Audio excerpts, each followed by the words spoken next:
Okay, Brad, it's not a trick question. If you were to search something online, what would you do? Well, I would use Bing. Just say the line. What would you do? I would use Yahoo Answers.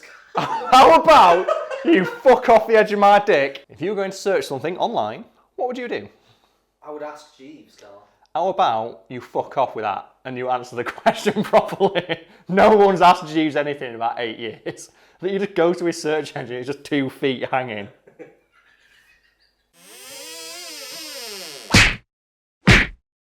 Okay, Brad. If you were going to search something online, what would you do? Google it? Yes. And also no. Why? They fucking hate the idea of people using the word Google as a verb. I'm your Bill Holden in Stalin 17. I really don't get that reference. Google it. Got it.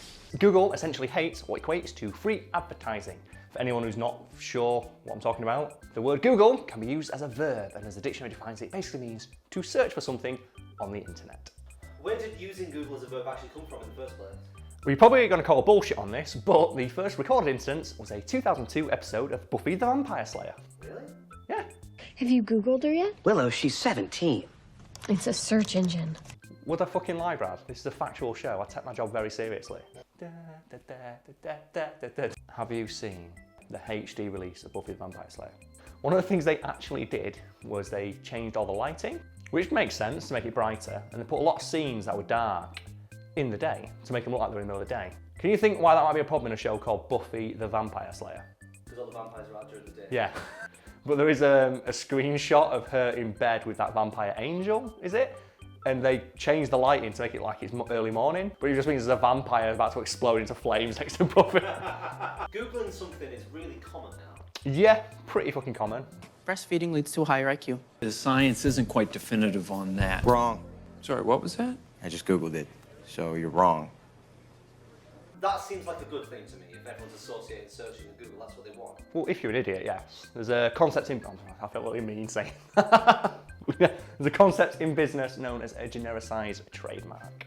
So what is a genericized trademark? Oh, in a nutshell, it's when people use a trademark or brand name interchangeably with the service, item or object it's synonymous with, so much so that the two become interchangeable.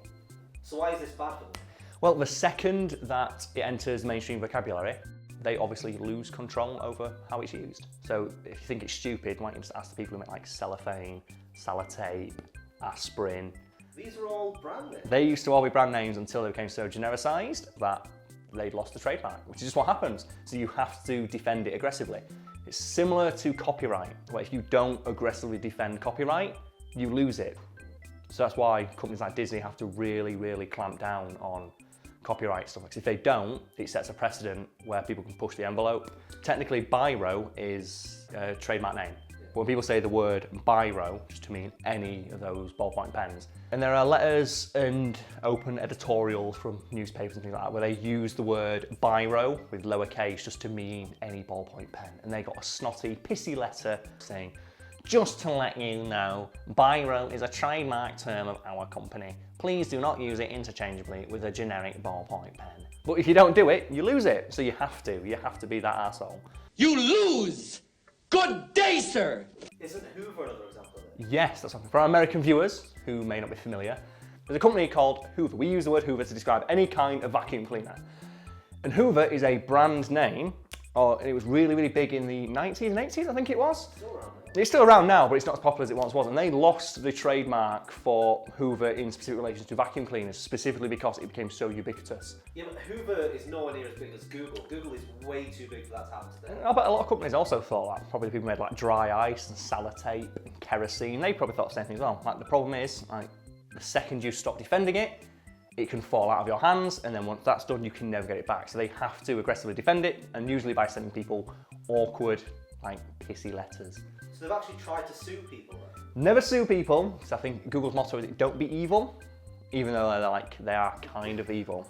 They've never gone as far as suing people. They send like strongly worded letters advising people to perhaps not use Google as a verb and only use it in reference to the search engine that they provide.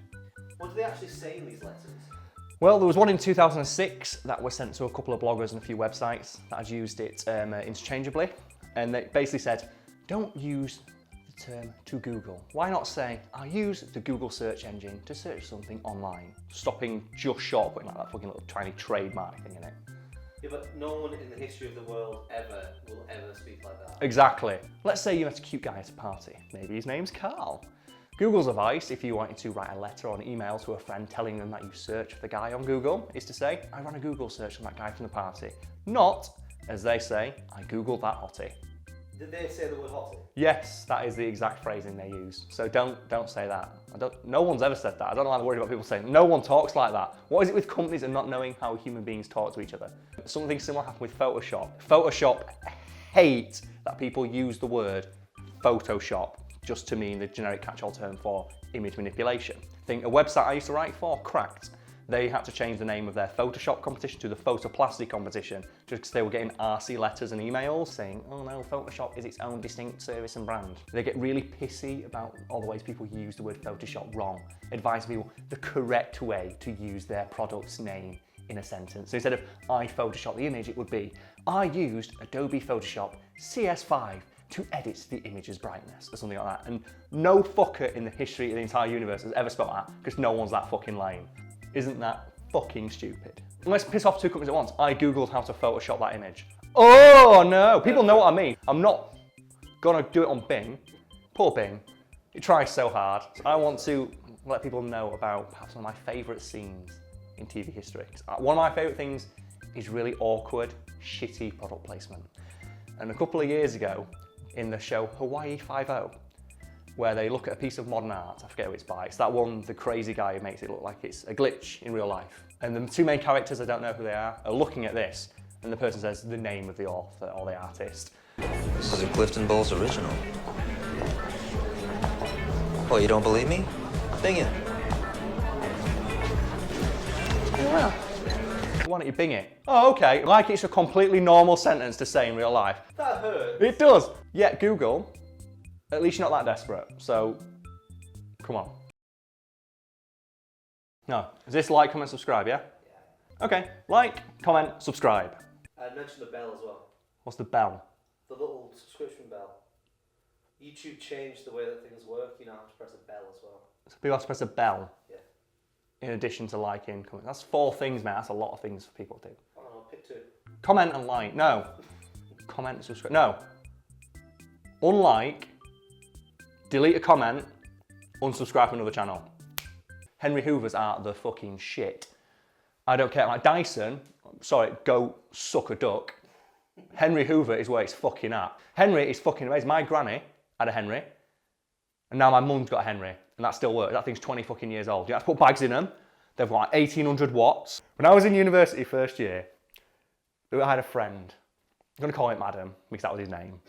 When we first moved into our flats, he was the one downstairs, I was upstairs. He had a Hoover that didn't work, and every single day he'd walk into reception at our student accommodation and say, "Can we get a new Hoover?" 3 months later, there's a lot of house parties first year university. His house fucking stunk. They sent him a new Hoover. Brand new in the box. And it's one of the industrial ones that can hoover up fucking anything. And I know this because we spent a good half an hour hoovering up carrier bags. If you do a carrier bag, go into there and just hoover it. And then we did it with a bin line. We were like, I remember this sitting with my hand and just went, woo, doo-doo-doo-doo. I don't know why he did it. He dipped it.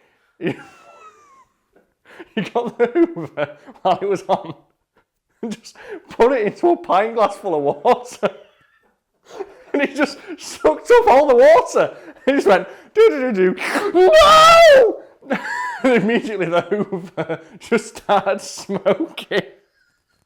He'd had it for less than half an hour. We just saw him out of his window because he was on the first floor, just dragging this Hoover back across the courtyard to reception and saying, I don't know what's wrong with it.